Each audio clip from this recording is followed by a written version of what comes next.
Votez Fachi, votez Béton, votez Moellon.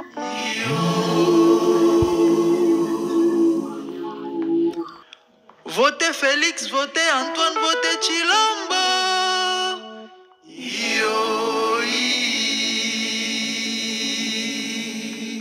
F Soso, Lamukang, Sutukang, Gulumato, Ebisaki Bino Boro Sangana Pobo Luka Botombo la Fachi Boro Kute Libanda Tinakati toujours béton.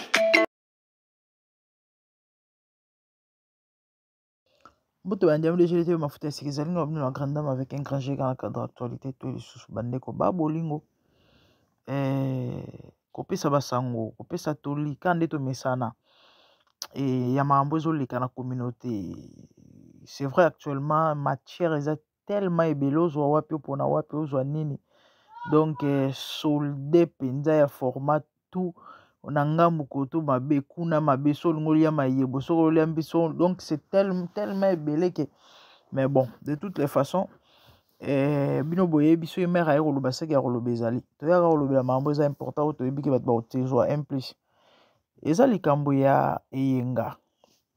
Il s'agit de eyenga balobi mame eyenga apekisa eyenga koyenga yenga bandeko depuis semaine passée nalingaki na en fait naza una intention osala émission te nalinga juste napesaka nde message na TikTok message moko particulière pona bato moko précis mais likambo yenga o bandeko ezozwa ampleur mosusu et s'avérait que lelo na koti na YouTube ka en passant ndenge ezalaka bandeko nakute na clip ya eyenga bino boyebi miso elembaka kotala te par curiosité nalobi na fina nanu nayoka makambo nini yango eza kuna ya eyenga bandeko clip ya Koffi Olomide ya eyenga bandeko na fini clip ya eyenga nayoki message interpellation correction qui est eyenga pour moi eyenga c'est tous ces jeunes filles o basalaka babiyenga tel que bano mwana na biso oyo bauti kolala mpona 15 000 francs congolais bandeko bolimbisa ngai tel que mwana na biso mosusu o batikaki motakala na kati ya chambre hôtel badrogaki bayenga bango wana bana na bandeko bana ya ndako baza na baparent bana baboti me bota bavi na bango donc nzembo eyenga wana eza interpellation mpona nga na bamama nyonso oyo bana nde bato bakoma kobokola bango me na ndenga mabe toyebi lelo oyo na bakongwana ekoma monnaie courante. Moi je crois que l'artiste a frappé dire ndenge tolobaka na lingala c'est un message, c'est un conseil oyo mpona nga namoni yango mbwakela mpona moto songolo pakala te.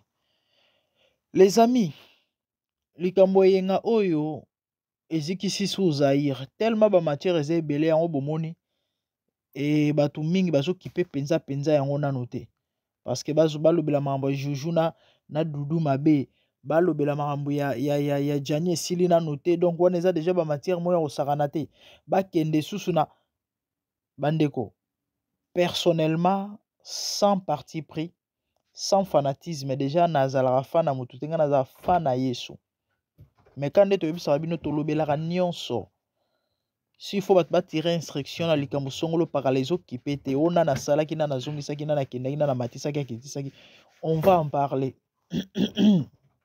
tokolobela ekomi yo eyenga wana eza didistone papa na ye abwakeli ye mbwakela mama na ye mama eyenga apekisa ye bitambola tambola likambo yango ebotami ntango didistone awuti soki tourne soki na Mexique soki wapi soki nini bo tellement nakipaka mpenza makambo ya bato yango te eloko mwa bajare wana so mpe voyage moko didistone asalaki soki nini atiaki bavideo en ligne tout ça. Et à ma grande surprise, quand on a côté na clip ya Yenga, namoni na ba commentaire, il y a des gens qui disent que le clip a été tourné avant même cet incident. Son habité na benga ngwa incident. Avant même le Cambo, il y a tourné ya Didistone. Nzembo esalemaki déjà avant, le clip a été même déjà tourné avant. Eza nango ka peut-être coïncidence. Nga kutu naza kuna te coïncidence ou pas eza clip to pe nzembo esalemi lelo. Je ne vois pas Koffi Olomide kobwakela Didiston mbwakela bandeko. Je vais m'expliquer. Je vais me défendre. Mutu moko te azo ignorer. Même bato balingaka Koffi te. Mutu moko te azo ignorer combien Koffi porte Didi dans son cœur. Malgré tout ce qu'il y a eu, malgré tout ce qui se passe entre eux, malgré ba o baba, malgré ba problème o bazanango, Koffi jusqu'aux preuves du contraire na ba émission à l'Obelara Didiston. Il n'y a pas longtemps, bato bazaki étonné plus ou moins 2 mois passés. Ben interviewé qui a sala interview moko o abeta même na guitare azoyemba Didiston bato baka moi et bato musu balobi bomoni bolingo papa na mwana na ye. Siko moi je ne vois pas ce Koffi ko bokela Didiston bokela. Bandeko, tango Didiston a mankaki tata na ye respect. Oyo bana balabala, ba muano na babouin, ba sans éducation. Ba betelaki maboko, balobi c'est bien fait pour son père parce que son père ne mérite aucun respect. Et ba fan pe, non seulement ba fan bato pe mitu esalaka neti ba biso. Oyo toto sa makomi na nzambe zolo ba ke ba méprisera moboti te, peu importe ce qu'il est. Ata moboti ali boma, ata moboti amomeli bangi, ata moboti amomeli masanga, amoboti akotikala moboti. To sepela te, to lobela Didiston. Vous avez vu Koffi se lever, faire une vidéo, dire aux fans, s'il vous plaît, ne parlez pas à mal de Didi, c'est ma fille, c'est mon sang. Je ne vois pas ses pères. Oh, moi, n'a manqué respect. Maïko défendre moi, je ne vois pas ses pères qui ont moi na mbwakela. Tozalaka bato. Pourquoi tolingaka ko semer trouble na ba famille ya bato? Bozalaka erré na ba ménage na bino bovandi na salon mobali bana na mama na papa. Boko tala bazongi sini balobi nini na sali nini Koffi mindembo yenga seke wana ezaka Didi bozo telefone bobenga songolo oyoki kuna te matière nini Didi yenga wana ezaka Didi ya solo bozalaka kimia na ba foyer na bino ba famille ba ninga nde bolingi panzanaka.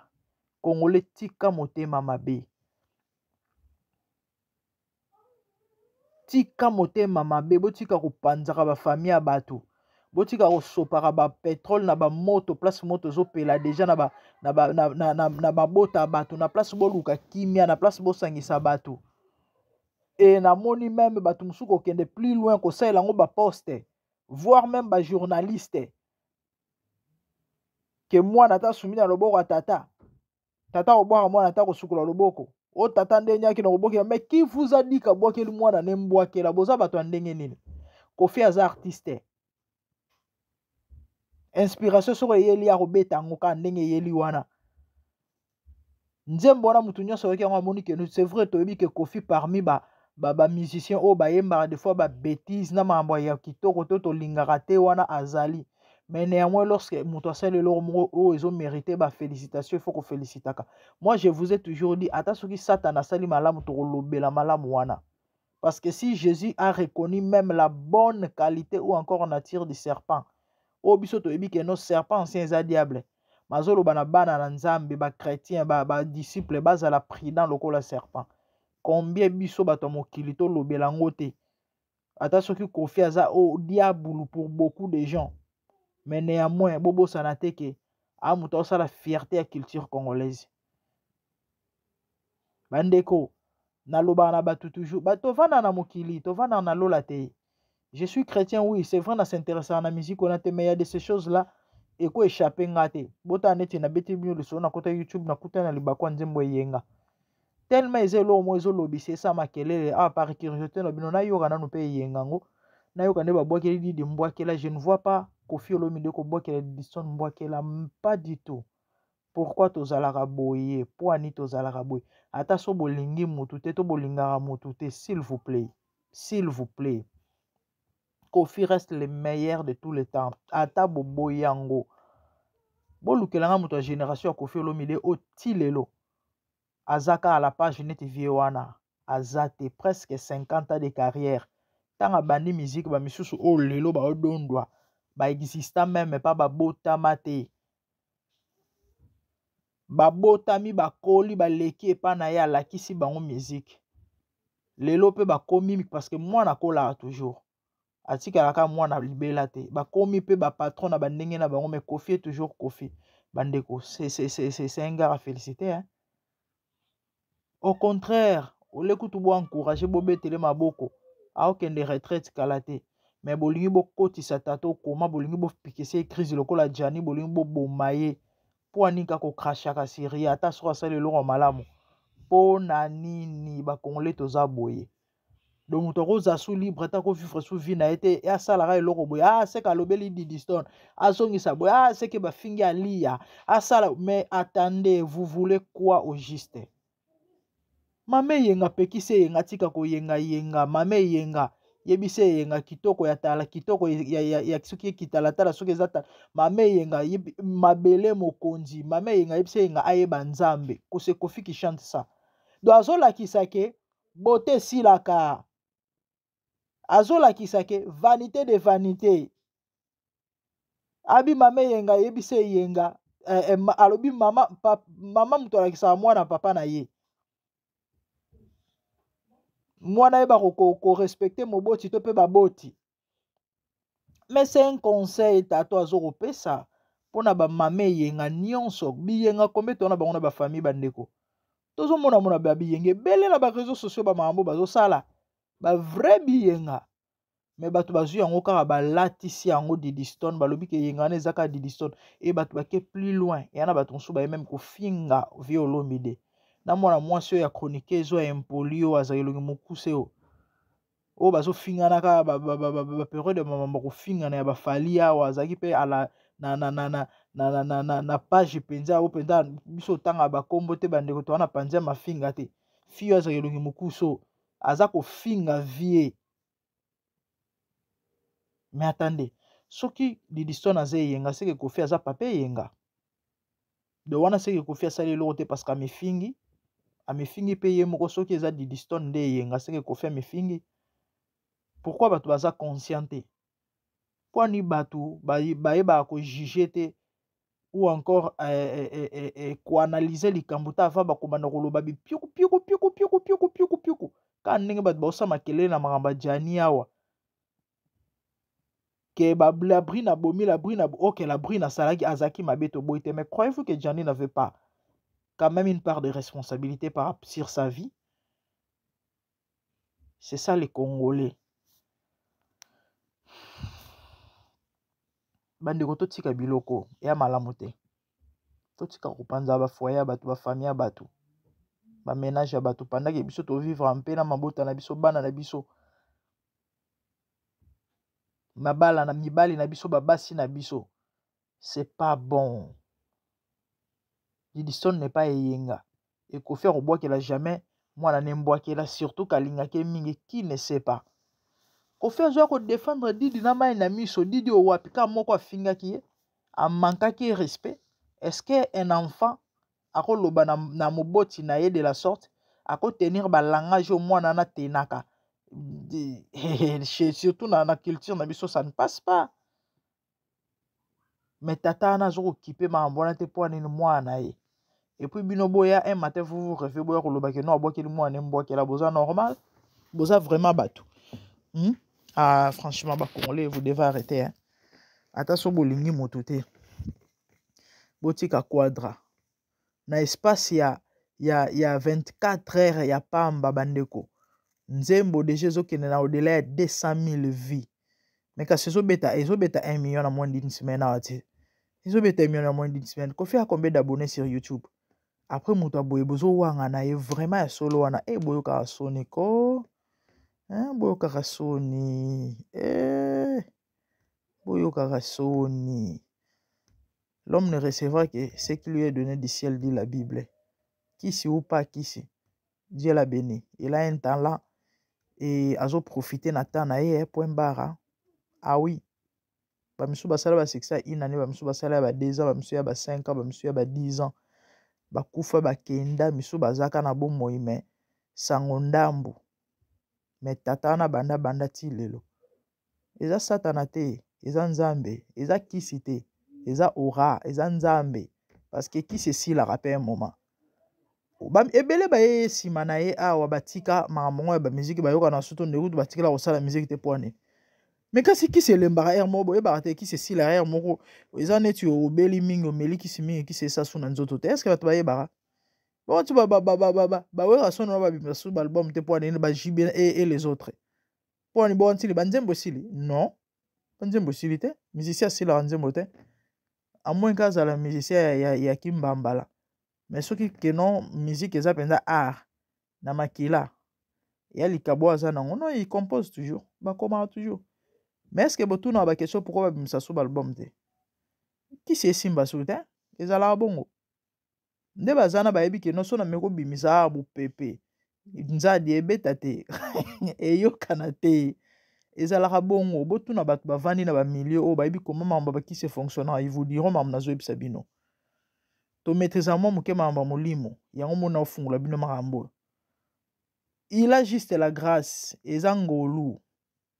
C'est vrai asepela ao na tala na ye honoré na ye nzambe te apona nzela na ye asimba ne kisi ya vivre na ye ndenge toyebi ka makambo yango ezalaka. Mais sinon le talent c'est Dieu qui donne. Talent ezalaka satana te mutu apesaka mutu non. Mutu ye mongo nde so amoni ke ok elongo na nga ona ke simbela ngo kisi etali kaka ye nzambe azalaka dictateur te. Lelo bao mpe bazoyembela nzambe ebele mpe basimbela ngo kisi.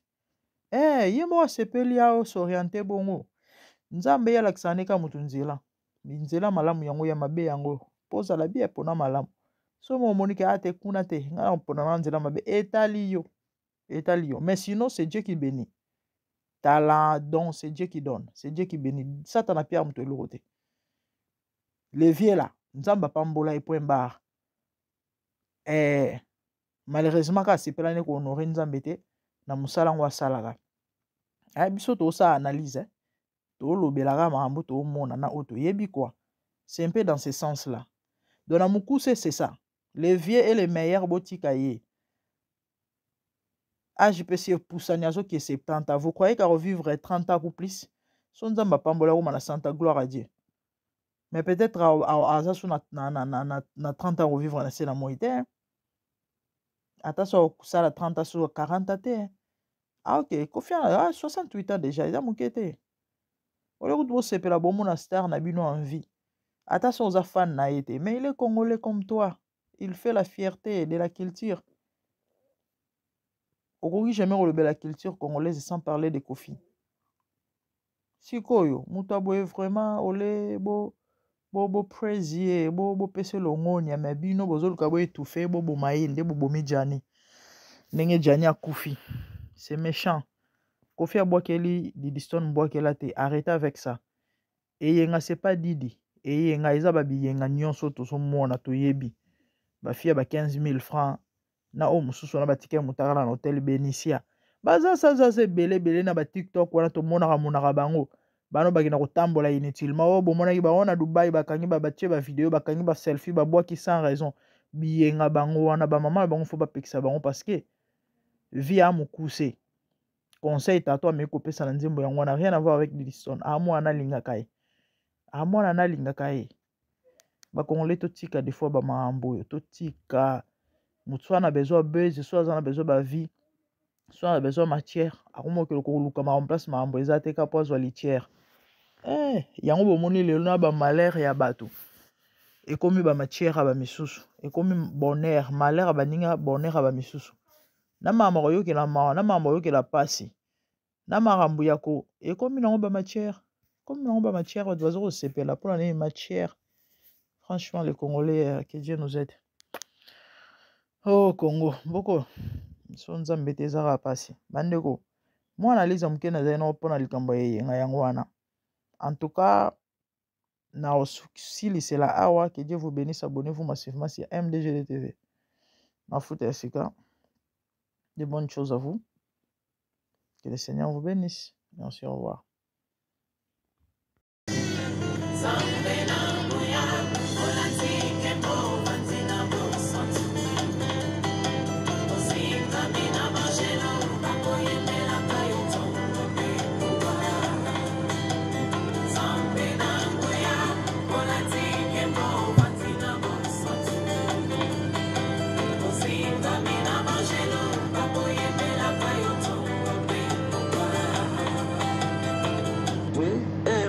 TV, une chaîne ointe pour la cause de Christ.